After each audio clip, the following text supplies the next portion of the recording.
Welcome to Dominus Nisi. I actually got a guest today in the studio and talking about how the love, joy, and peace from her life is spreading across in her life. So, welcome, Elizabeth, to our studio. Thank you for having me. Hi, Elizabeth. I just want you to share who you are and where you are from and which parish you are here. My name's Elizabeth, and I live here in Werribee, Wyndham area, Mm-hmm. and I attend combined parishes of St. James Yeah. and St. Peter's. Okay. Yeah, I know that you are working very hard with your youth in one parish and the other parish with a different things. Yeah. So the reason why you are here as a guest in my show is the way that you spreading love and joy in Worthy Women group from Yeah. St. James, and Yeah. I know that you were in World Youth Day. Actually, you did that pilgrimage and then was touched by different experiences. Before going to that one, let me ask, how was your childhood? Where was it, and how did you feel about your childhood faith? Yeah.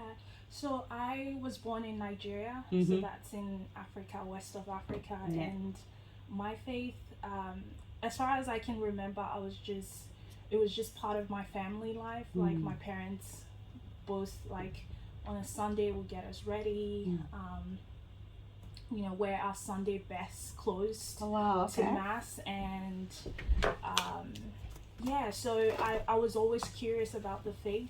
Mm-hmm. I was always one of those children who, for lack of a better term, I was always curious. Mm. I wanted to know why, and my mom would encourage me to read the Bible because we had Sunday school, and Mm-hmm. we had the Sunday school teacher who always would give like the best, would give prizes Okay. to anyone that could answer questions from the Bible and stuff. So it was always good motivation for the kids to go to Sunday school. Like it was an exciting thing for us Okay. because we had this really awesome teacher that made it fun to learn about our faith, and we'll learn like songs from the Bible or about the Bible, but they'll put it in a song kind of way. So as far as I remember, like I really did enjoy my childhood faith because I was able to learn about Jesus in a really engaging way, and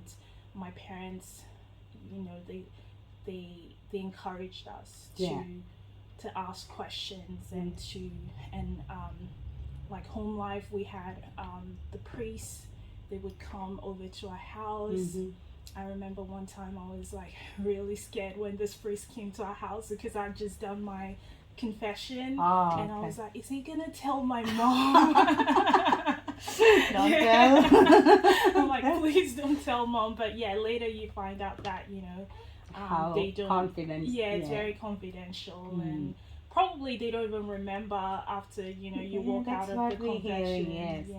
Yeah. Mm. So very grateful for that, and just was surrounded by beautiful singing.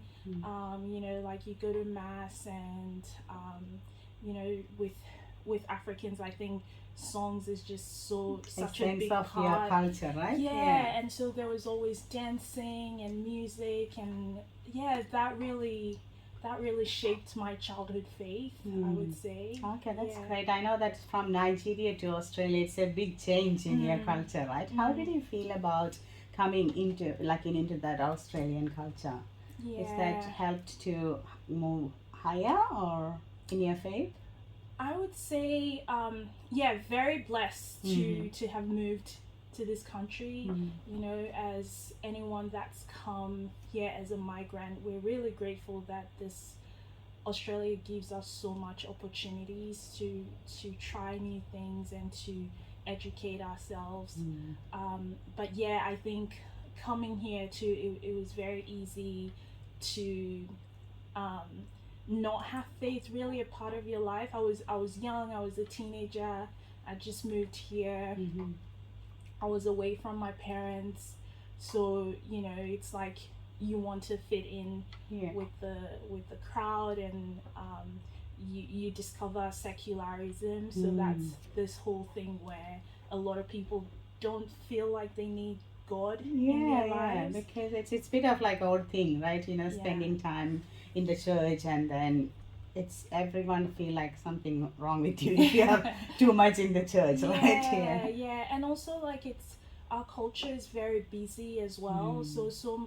so much like busyness Mm. leads you to like not really think about God that much because Yeah. you're just trying to like get through school, and then the next thing is try and find a job.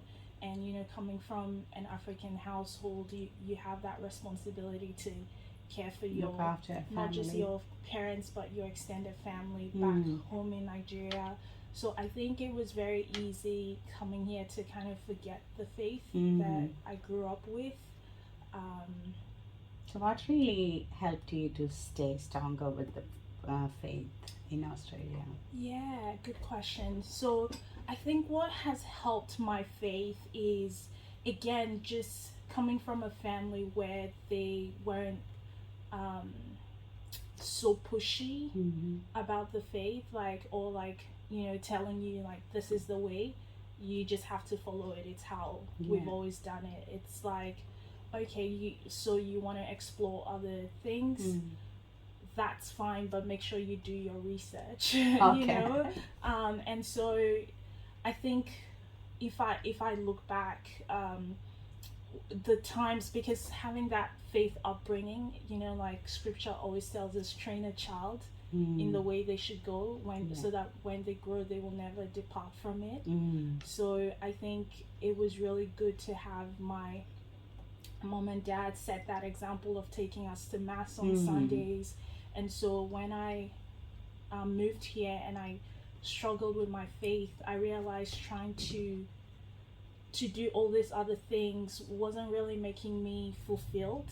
Yeah. And I knew, you know, I knew that the Lord was like inviting me to like give him a chance and like come back to church. And I know that when I came back to church and committed to that, it's like really enriched my life. Mm. Like I feel like, you know, our spirituality is part of, you know, the when you think about your overall health and well-being, Mm. you know, if your faith is strong, it can help you with all the challenges that you face in life. Mm. So yeah. So that's how I think, you know, I can really remember one of the Easter time that you were helping the younger kids to do a dance, like a break on the stage. I still do remember Right. that actions, because my Yeah. youngsters were there, and they Yes. love your way of, like, you know, articulating that faith Mhm. through the dance and music. Yeah. So I just want to check with you. I know that from your family, this music is part of your heart, but how are you enriching that musical power in incorporating with the faith? Mm, I don't. That's a tough one because I wouldn't like. While music is something that is part of culture and things like, I'm not gonna say I'm the most musically gifted person. Yeah. You know, I really do like to blend in. You know, like, you know, as much as it may feel like I'm out there, I'm very reserved. Like I Okay. prefer to like be in the background and be private with my faith and things, but there are times where it's like you feel that you're being called to step out of your comfort zone, and then that's when you're like, okay, God, Okay. I need your help. Share with us what Yeah. was that one experience that you had to come out of that comfort zone and then showed your faith to other people. I think, you know, like with that play that you Mhm. you just mentioned, like leading this young kids through Yeah. dance and stuff, like naturally I'm not even someone that, you know, wants Leading. to, yeah, no, it's not me. But I think it was having this idea, and I think maybe it was even a conversation with one of the kids where they were talking about Easter, but then they were talking about like the Passion Easter play. egg. No, before that they were talking about the Easter egg and all these things, and it was like, are the kids like really forgetting the real meaning of Easter? Like the real meaning is about Jesus, and you know, most of these young kids don't really know that, because it's all about the eggs and the parties and all. Because that's what shops tell you. Yeah. So I was like, it would be so fun if I could like make it in a way that's creative, because I remember my childhood, I really enjoyed that creativity from my teachers. And how they made the faith so much fun. And I thought to myself, you know, it would be nice if we could do something like this. And so that was me stepping out of my comfort zone, because I was terrified. I was like, you know, I'm gonna have to talk to the parents. Child safety is a big thing here. But I think, you know, if I still believe the kids had that in their mind and they were enjoying that song, and then it did a real impact. So, the kids were beautiful. I think, you know, just having, like, I have a natural love for children, and so I feel like they were the inspiration, and so I just was willing to step out of my comfort zone so that they can have a fun experience. And I hope that they did, even though I was hard on them sometimes.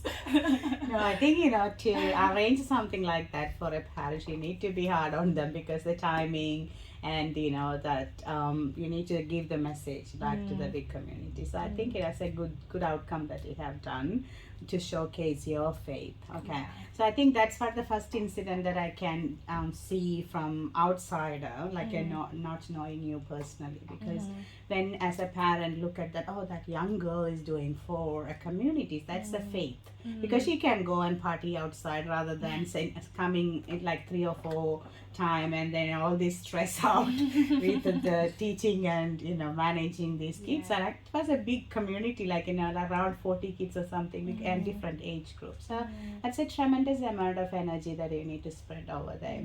From there, I could see that you were really active in youth, and then did that you know, decision to go to the pilgrimage in the World Youth Day. So just like, you know, smashing into that small part, how did you end up on that decision making to go to World Youth Day? So we had World Youth Day in Portugal this year, and I think for me, honestly, that was a God thing, because I'd been to World Youth Day once before, 10 years ago, and that was an amazing experience. I was very young, very, like, you know, excited about this newfound faith and wanting to meet other Christians around the world. Where was that one? That was in Rio in Brazil. Oh, okay. And that was the first time Pope Francis had become Pope. Oh, okay. So it was like such a unique experience, having it in South America, and that's where the Pope's from. So coming off that experience, and then when, you know, the opportunity came up, like, you know, like my God, like the way God planned it, my schedule was free from work. I was able to get time off work, and I didn't have any like pressing studies. So I was like, okay, God, I'm gonna apply for a leadership position, because I've had that experience of going to World Youth Day. So it would be awesome to be able to lead other young people to go there as well. And I was like, if it's your will, I'll get the position. If not, then, you know, I'll just continue to serve locally. And and I don't even remember applying to go to, because we have 3 options to go to the Holy Land on pilgrimage, or to go directly to Lisbon, or Rome was the other option. And I remember looking at the pilgrimage, and I was like, that would be the best one to go to, but it's the most expensive one, and I know everybody's applying for that one, because who wouldn't want to go to the Holy Land, right? And I was like, there's no chance. I'll just apply to go direct. So honestly, when I got the call to say that I'd been selected to lead pilgrims to the Holy Land, I couldn't believe it. I was like, that's, thank you, but like, so you they changed your and so that was how I got to go to the Holy Land, to Israel. Usually there's a pilgrimage before the actual event of World Youth Day, So yeah, we were able to have that experience. And How do you feel about Israel? Because you've been there right now. It's all like a war and everything.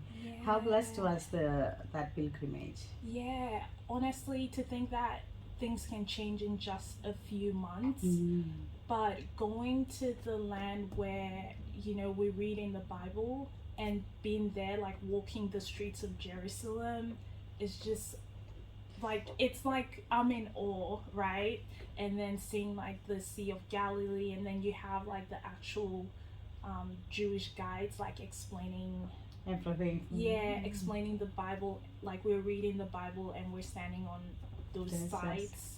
So that was just a very moving experience. Like I just, you know, felt God's presence there, and It's not a story, it's a reality that we it's be a living in. Yes. reality, yeah, like to see those places actually exist. And it just filled my heart with so much love for the people. I remember like just smiling at everyone like a fool, but I was like, oh my gosh, if you knew, like, you know, sadly the population is mainly Jewish, like they don't believe in In Jesus Jesus, as as their a Messiah. yeah. So, but then, you know, it's good. I mean, there are some Christians living there, and they tell us that when we come to visit their land, it increases their faith as well.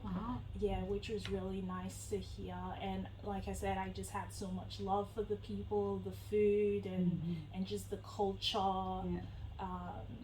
Yeah, it really, really changed my life, honestly. Like, I've just been so blessed from that experience. Yeah, I think in Melbourne Archdiocese really did a good job to grabbing like that many youth to the World Youth Day this year, and then Yeah. giving that life experience. Definitely, Yeah. definitely. So after seeing where God, Jesus was walking, Jesus got baptized, and I also such a lucky people to go and see that now looking, even not even we can't really plan to go to Israel at this stage. So, but again, God willing, people can go and still see hope that. so. So yeah. So Yes. our faith, you came from Nigeria to Melbourne, then you gone experienced in Jordan. That's what I picked up, Yeah. and back in Melbourne again, and Yes. then you got different visions or different thinking about how can I serve our fellow Christians. So what is your current mission or current activities in our parishes? Yeah, so coming back, I think the Lord has just put in my heart that just be obedient. So sometimes it's in the small things, right? It's not like God's expecting anything big of us. He just wants us to be obedient in small ways, and those things add up. Yeah, and I always think of like the disciples, right? They weren't like qualified or educated or anything, but they just followed him. Yeah. And now they're like the greatest people ever. So what I'm doing since I got back is, just making sure I stay connected to a faith group, because it's very easy to come back and then life just takes over again. Like you're back to your work life and busy busy schedule. Yes.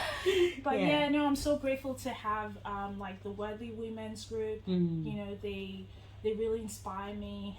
Just having women that I look up to, like my older sisters. Yeah. And I'm like, I can learn from them, and it's interesting that they feel like they learn from me too. I'm like, okay, but it's good to have that friendship. The friendship where it's based on Christ, and just very open to serving in my community in whatever way that I'm called to, and just asking God to help me use my gifts in my community. I know that in Worthy Women group really touched with your initiation of having that morning prayer. So do you want to share how you started that, and then how do you feel about it? So I think it started when I got back from my World Youth Day trip, and a few of our friends have always talked about wanting to build like a good morning routine. And I was like, and then we hit September, which is the month of Mary, and then there was the rosaries that were happening.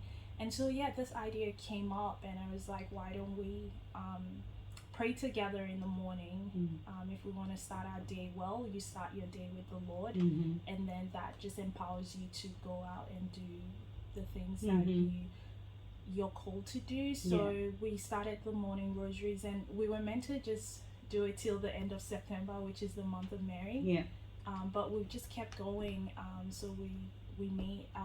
We started at 5:30, but now we meet at 6 a.m.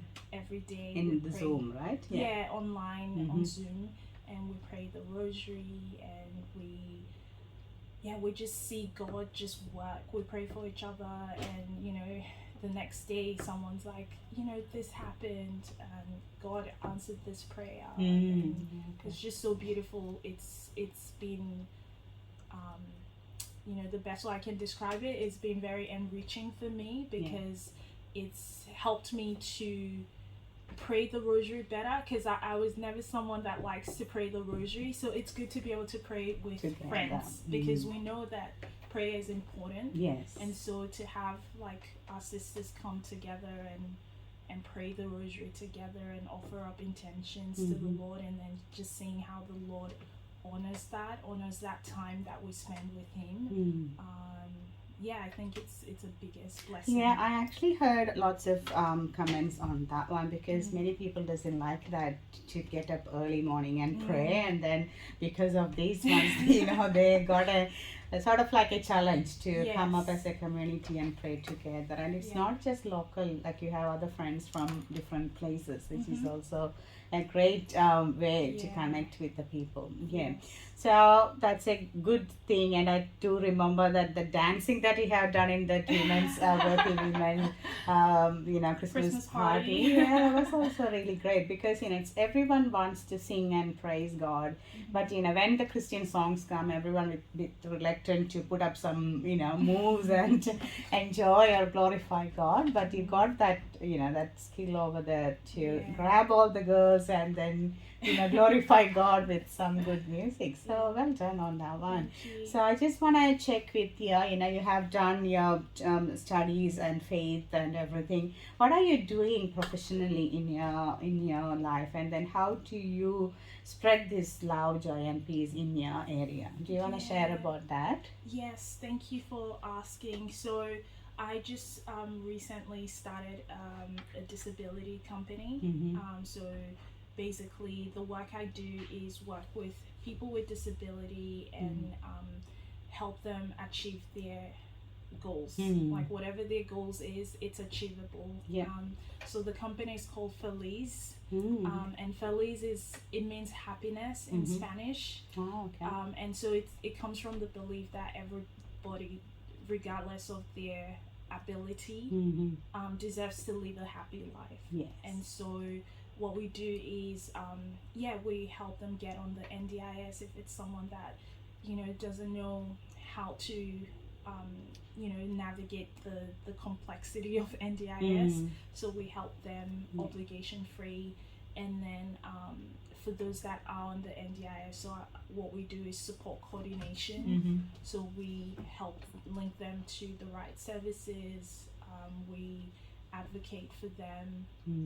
We just ensure that the funding that they have is the right, going to the right hands. It's going to the right hands, and it's gonna work to help them reach their goals. And the biggest joy of that is just just knowing that you're making a difference in your community. And people with disability are considered vulnerable in our society, and I honestly have a passion for people that are vulnerable, because they deserve so much. And unfortunately sometimes the world is not a very kind place, and unfortunately people take advantage.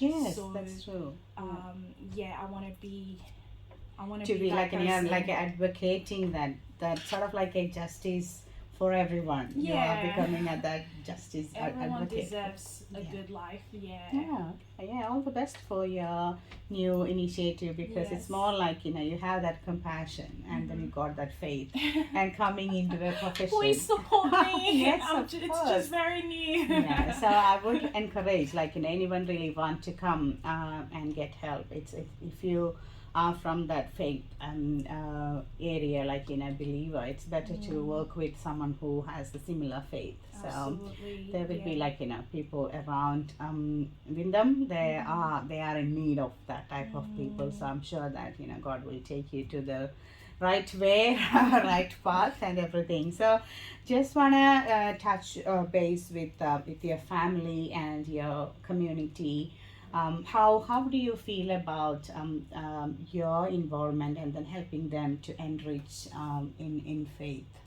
Do you have anything other than the working women and youth and your business? Um, no, I'm just open to where the Lord wants me Take next. you to, yeah. Because sometimes it can be, um, I'm all about being available, being of service. Yes. So sometimes it's not about me personally having something that I want to bring in. It could be, supporting other people in in need. whatever projects or whatever God's calling them to do. And if I have a strength to help in that area. Yeah, that's great. Yeah. I'm just coming back to our Advent feel. Okay, Yes, what are you doing in Advent. Advent specifically to prepare for your Christmas? Do you have Yeah. anything, any routine that you're doing that you can share with us? Oh, it's been very hard to avoid the sweets. I'm not gonna lie.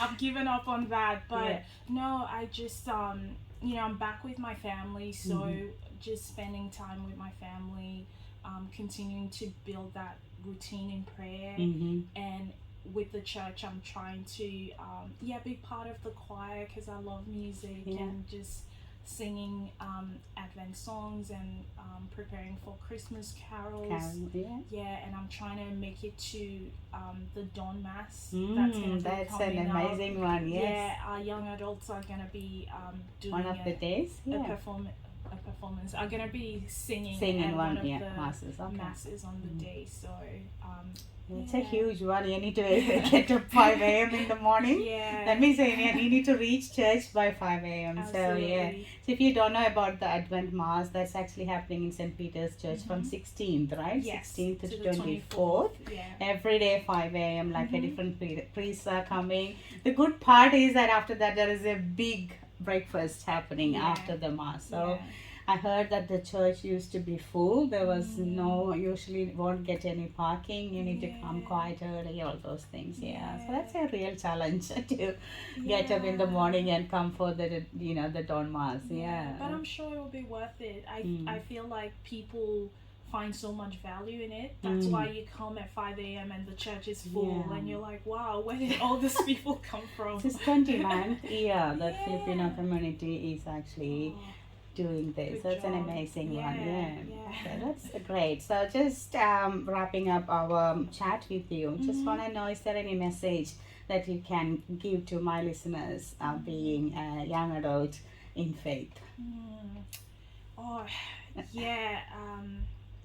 I would just say trust God and trust in his plan. And this message stuck with me from the Pope when I was at Wally Day. He said, do not be afraid. So just ask the Lord to guide you and just live your life fearlessly, doing what God has called you to do, and trust in yourself. Oh, thank you. Trust in God and trust in yourself. That's a great message for us. Okay, so thank you so much for coming in and sharing your journey with us. Oh, my pleasure. And all the blessing for your new initiative, and then let God guide you in the right way, because we need youngsters like you in this world Thank because you, everyone going into different ways, so we need someone to guide the people with your life. Yeah, so thank you so much Thank again. you for having me. Yeah, it's a pleasure Thank talking you. to you. Thank you Okay. very much. Yeah, so my listeners, during this Advent, I'm so happy that Liz is here, who experienced Jesus in different ways and sharing that experience to the youth and even the women's group. Like, we are learning from you as well. So thank you so much. I wish you a very great Christmas coming up, and then come back to us and share with the other stories that you're inspiring many others in the Wyndham area. So this is Dominus Nisi on 88.9 FM, and you're with Bismi.